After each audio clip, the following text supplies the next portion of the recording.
students, today we will discuss a new topic in bioinformatics, which is high throughput combinatorial approaches.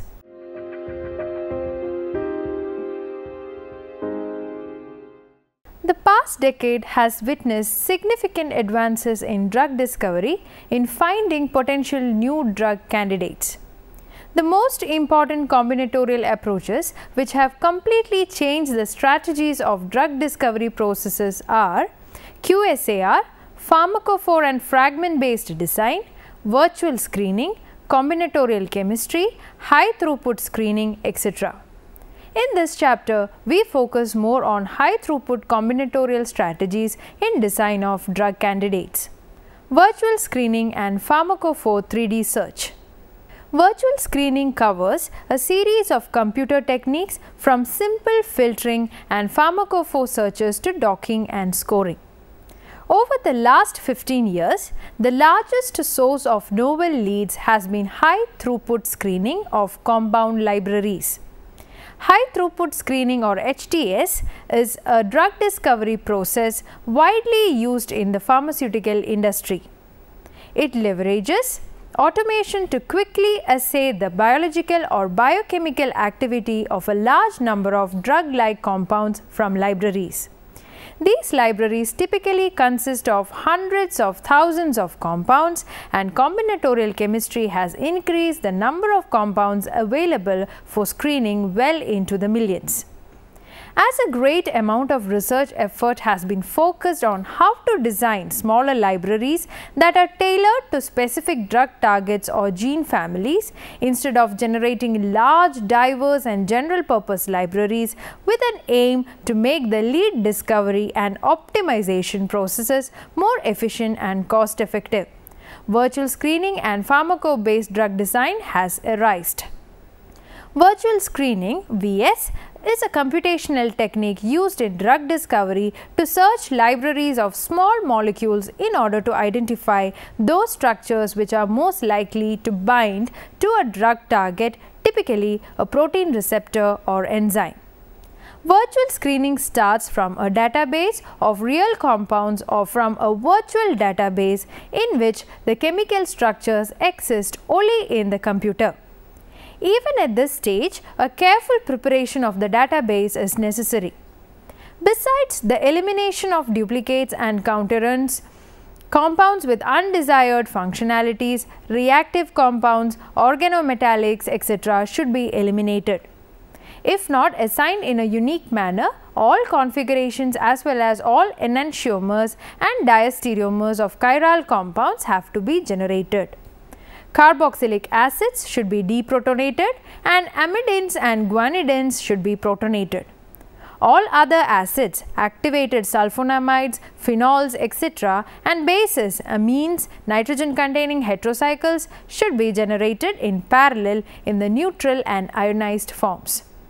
Compounds existing as tautomers should be generated in the correct form or as several different tautomers, example by the program agent. 3D structures must be generated if 3D searches or docking are to be performed. If different ligand conformations are not considered on the fly, multiple low energy conformations have to be generated.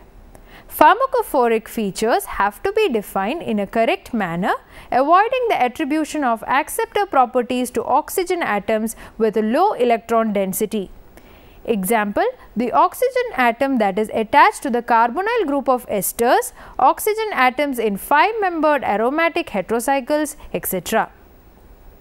All these processes are an absolute must, otherwise pharmacophore searches and docking will fail. A pharmacophore is an abstract description of molecular features which are necessary for molecular recognition of a ligand by a biological macromolecule. The next steps are options, but they are highly recommended. According to the needs of the user, different filters can be applied to narrow down the original large size of the database. The filters can set molecular weight ranges, ranges for lipophilicity and upper numbers for hydrogen bond donors and acceptors, example by using the Lipinski rule. but also for polar surface area, number of rotatable bonds, number of rings, maximum number of halogens. More fluorine atoms than chlorine, bromine or iodine atoms may be accepted, etc. Such filters should be handled with appropriate flexibility. The next step is the elimination of certain groups that should not be present. Example, multiple amide groups to eliminate peptides, or the inclusion of groups that should be present, warhead groups like activated sulfonamides in carbonic anhydrase inhibitors, zinc complexing groups in metalloprotease inhibitors, etc. Additional options are filters for lead likeness, neural nets to prioritize compounds according to their drug likeness or potential cytotoxicity, pharmacophore models for CYP450 inhibition, HERG channel inhibition and other anti-target activities. Too many filters should not be applied at the same time because they all have a certain error range. Thus, using too many might eliminate too many interesting candidate structures. These preliminary steps are followed by pharmacophore searches. It is appropriate to search first for the presence of desired pharmacophore groups and only then perform the more time-consuming step of a topological or 3D pharmacophore search. The pharmacophore can be derived from the 3D structures of active and inactive ligands in a classic manner, example by using the active analog approach or by appropriate software. If the 3D structures of a ligand protein complex are available, the new program Ligand Scout is an attractive option to generate a pharmacophore. As an alternative to classic 3D pharmacophore searches, the much faster F-tree program may be used, which showed the best performance in a recent comparison of different virtual screening protocols. Even higher enrichment factors of active analogues can be achieved by using the newly developed multiple ligand based M-tree approach. The best candidates from the pharmacophore F-tree or M-tree searches should be flexibly docked into the experimental 3D structure of the target. Beware, 3D structures of unliganded proteins may differ significantly from complex structures. If dimers or oligomers of the protein are the biologically active form, their 3D structures have to be used instead of the monomer 3D structure. Experience shows that several different scoring functions should be applied to evaluate the docking results. Which one will have the better performance for a certain target cannot be predicted a priori. Some investigators spike the database with known actives to find out which scoring function produces the best results. Of utmost importance is a visual inspection of the results for unreasonable ligand geometries, unreasonable binding modes, potential van der Waals clashes, polar interactions at the protein surface, etc. The docking results may be clustered according to their chemical similarity. Only some compounds within a cluster may be picked for biological testing and groups of compounds with already known scaffolds may be eliminated. A comprehensive review of such virtual screening procedures showed that in almost all cases interesting lead structures were observed with micromolar to sub-nanomolar affinities to their target. Even homology models of soluble proteins and GPCRs yielded good docking results, showing the enormous potential of virtual screening in the search for new leads of all potential targets. Fragment-based high-throughput docking and combinatorial design. In 1975, Green et al. Had dissected biotin, the femtomolar ligand of avidin and streptavidin. Elimination of the sulfur atom reduced the affinity to some extent. Dissecting this desthiobiotine further into 4-methylimidazolin 2,1 and caproic acid produced millimolar to submillimolar ligands.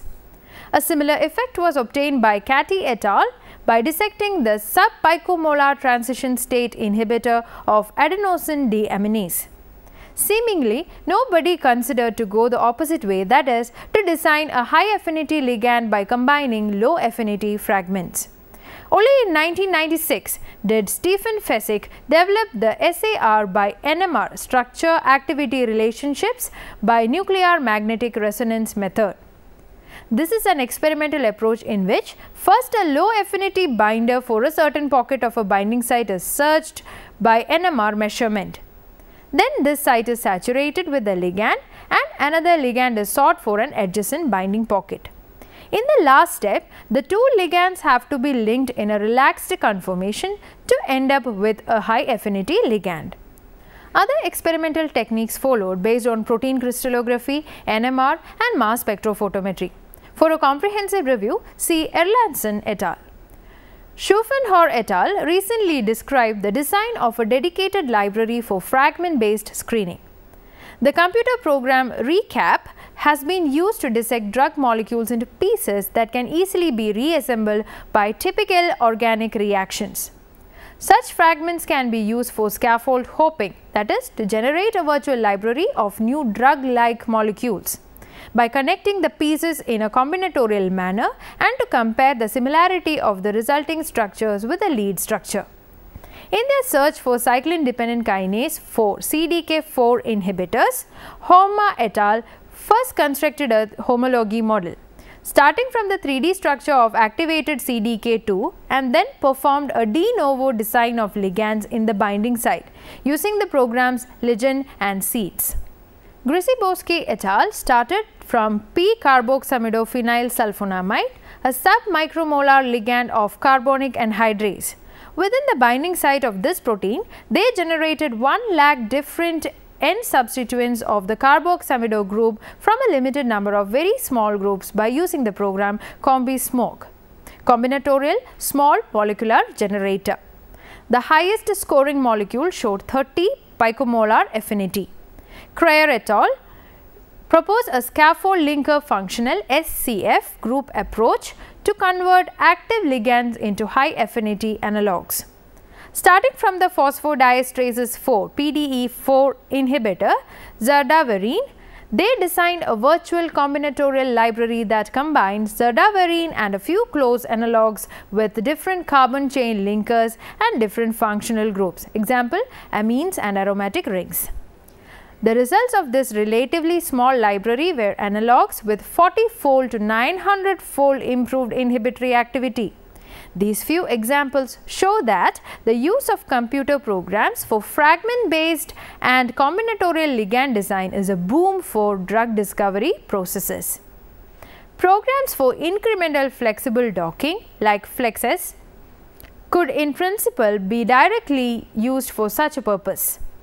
Instead of the original bits and pieces of the ligand, thousands of alternative structural elements could be used, creating a virtual multitude of potential ligands.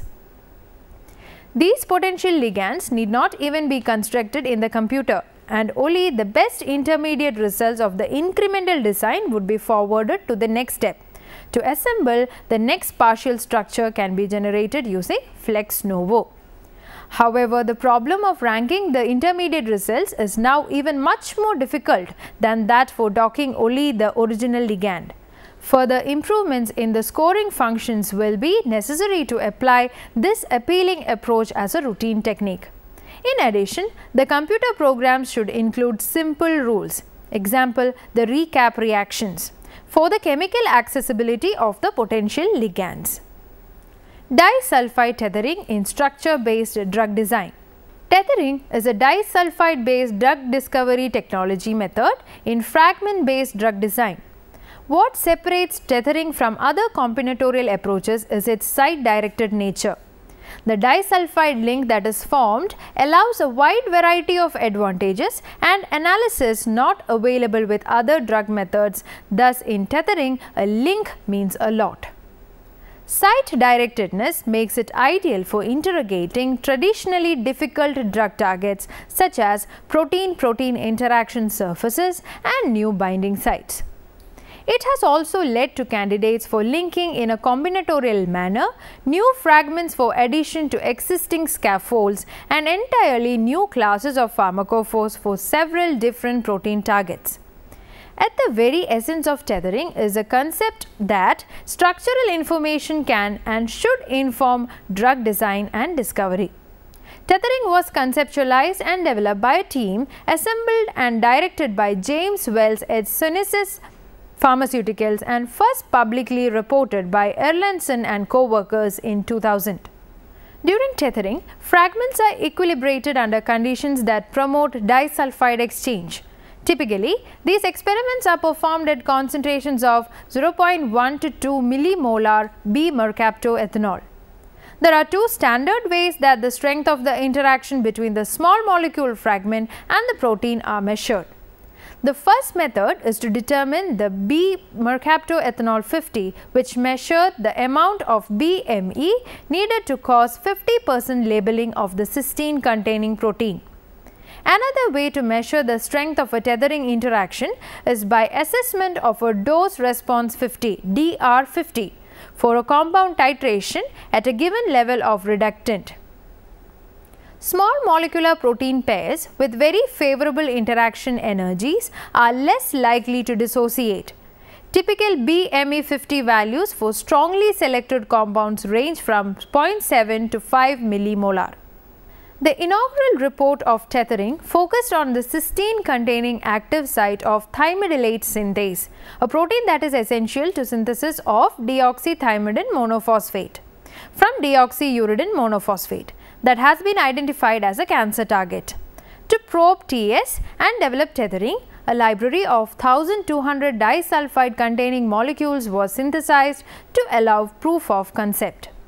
Each molecule in the library consisted of two elements, a monophore, which is a unique chemical entity, and a linker region containing a thiol for disulfide exchange. Tethering screening was performed in pools of 10 compounds per pool, where each compound has a unique molecular weight. Pools of compounds were incubated with TS under high reductant concentrations, where disulfide exchange was rapid. Compounds that interacted even weakly with the surface, a pocket or a binding site on the protein near a cysteine residue, and thus had an increased residence time, could promote the formation of disulfide bond between the cysteine thiol and the compound thiol. Binding of the monophores to TS entropically stabilized the interactions and favored the disulfide bonded protein. The general scheme of tethering is shown for a YFP, your favorite protein, which contains an exposed and free cysteine thiol. Disulfide containing compounds are incubated with various concentrations of reductant and protein. Monophores that specifically bind to surfaces or cavities on the protein facilitate the formation of a disulfide bond between the native or introduced cysteine residue. Non-specific interactors are reduced off by the moderate amount of reductant present.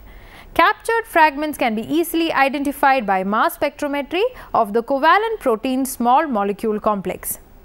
In developing tethering into a successful commercial venture, one consideration was a composition of pools that would be ideal for decoding the binding molecule while still yielding tractable drug leads.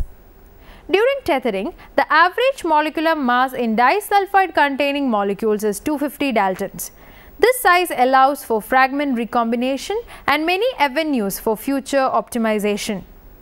In development of the pools, attention was paid to the chemical nature of the compounds so that each compound exhibited drug-like properties as well as structural and chemical diversity.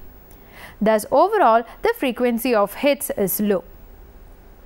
Screening by tethering is a readily tunable activity which is a hallmark of its adaptability, and thus varying the concentration of reductant dramatically changes the number of hits observed. The success of tethering is monitored by stringent hit rate, biological sense of hit sites either from other assay data or based on crystal structures, expectation that hits display sharp structure, activity relationships. Typically, an enantiomer is expected to have at least 10-fold or more decreased activity as the originally identified compound, and the requirement that a hit must be reversible by addition of high concentrations of reductant. It's time to summarize the session. In the past, chemists have traditionally made one compound at a time. For example, compound A would have been reacted with compound B to give product AB, which would have been isolated after reaction workup and purification through crystallization, distillation or chromatography. Use of this trial and error method was significantly vanished after the arrival of combinatorial approaches, which is timeless procedures with fully automated systems. They have created a big boom in the pharmaceutical area as well as drug discovery research. This chapter briefly discussed these combinatorial approaches in order to get a bird's eye view in the respected area. Now let us try to answer the following questions. 1. Briefly discuss virtual screening. 2. Discuss tethering in detail with their successive examples.